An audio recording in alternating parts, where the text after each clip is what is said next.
little creature, because you're still very small. But he's been having a blast trying to show us that he's actually the one in command. Tiny little elephant's been approaching and going back and forth, and almost using his trunk to try and deter us from carrying on down the road. Now, this is my favorite kind of roadblock.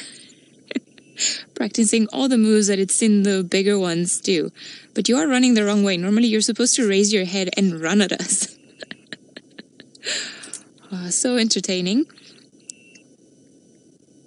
Are you also now practicing how to vacuum marulas? It seems like that's exactly what you're doing, little one. The trunk going all over the show.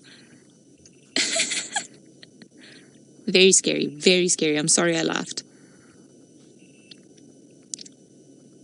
Very scary little one indeed.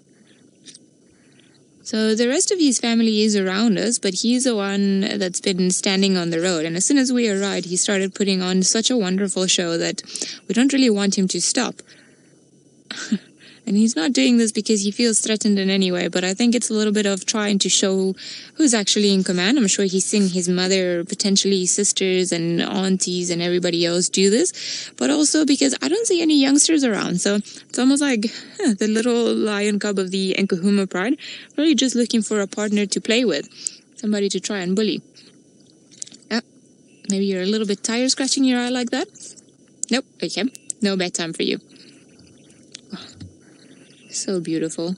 You see, he's trying to wrap his trunk around the grass to try and pull it, but I don't think he's quite got it yet. So he's, well, at least you got one little one. Yes, well done.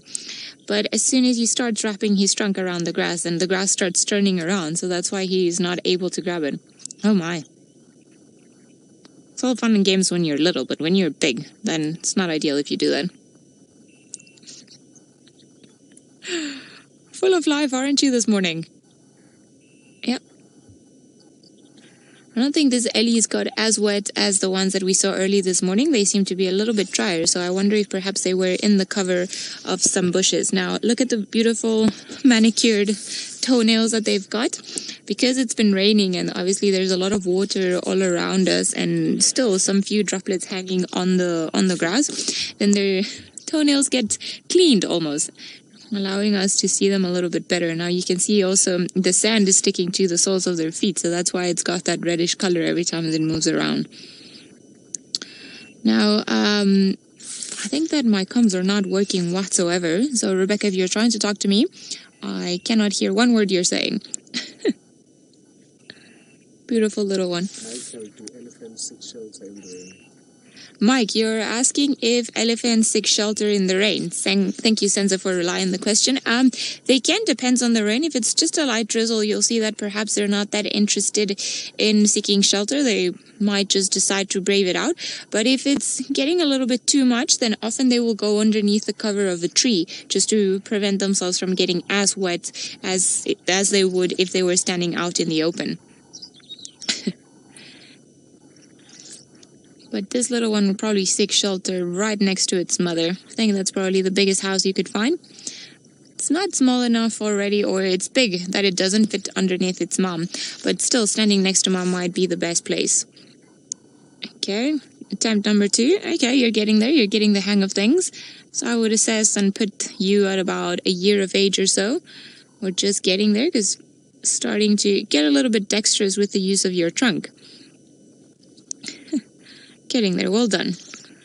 Almost there. Oh, that's so sweet. I love it when Ellies clean their eyes or scratch their eyes with their trunk. Very pretty, standing in typical elephant fashion with one of the back legs crossing onto the front leg. Yeah. Sorry, Zens, did you hear that? Yeah, I did. Sorry guys, it seems like our comms are being a little bit of a problem, and I know Rebecca is trying to feed questions through, but unfortunately only Sensor can hear them. And I am plugged in, Rebecca, in case you were wondering. Sneaky, where do elephant reach maturity?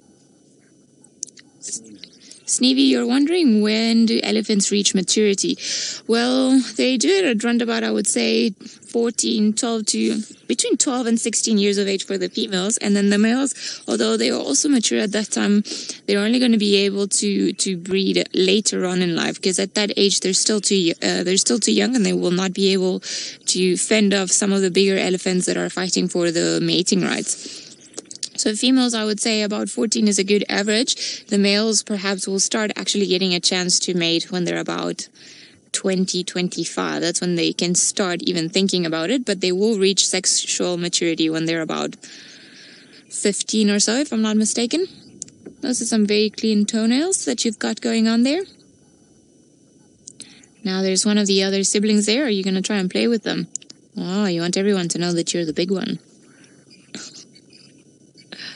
It's a small herd that we've got around here. It's just a female and her 3 calves. Sean, you're asking why elephants have got toenails. Well, I suppose it's for the same purpose as what we do, just to protect the tip of our limbs and our hands or fingers. So they've got the same, just to protect the soles of their feet. As you can imagine, if they just had skin as they walk around, and they would damage the front part of or the bottom part of their legs. So the nails just add an extra bit of protection, especially for them as they move here, because there are so many branches and trees and fallen over things that if they didn't have that protection, very likely their skin would be cut open a lot. I think we're fine here though. I think the little one's going to carry on coming our way. You're quite an entertaining little thing, aren't you? Now, it's a little bit strange to see just one female with these 3 youngsters, and 2 of them are roughly of the same size. So it could be that there's a very remote possibility